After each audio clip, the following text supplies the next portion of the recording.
Thanks for joining me for this presentation. I'm Brother Ronnie. I'm out at the park today, this early morning for me, and I've had my breakfast and I wanted to do this outdoor presentation, Gospel on the Fly. Now, as being a Christian, I go through a lot of notes and I do a lot of writing, and I've gone through my notes and I've average writing notes as much as like 4 to 450 words a day, and my research on theological studies, theologians, and so forth. So I'm busy with that a lot of times, doing research on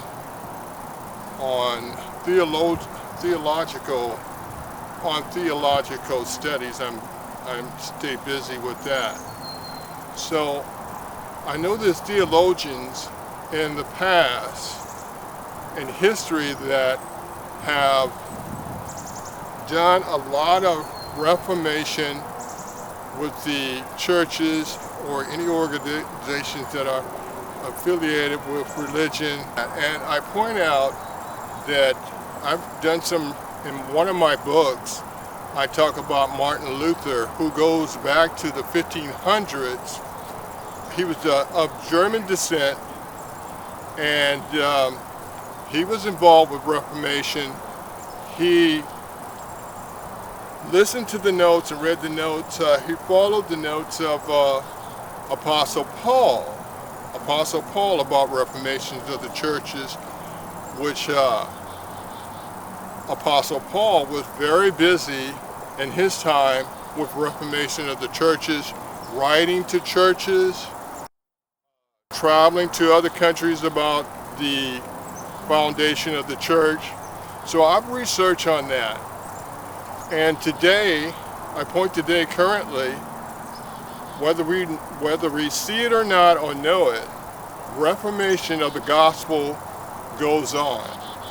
So that's my message in this Gospel on the Fly, is reformation of the church and of the gospel continues whether we believe it or not. And there's spiritual qualities to how that works that some of us may not gather right away, that reformation goes on about the gospel, because that's going to be the thing. Even though there's other things that are going on that are away from God, reformation, the righteousness, that's going to be, which I mentioned this before, about righteousness prevailing. So I wanted to bring that up. I want to thank you for joining me for this presentation.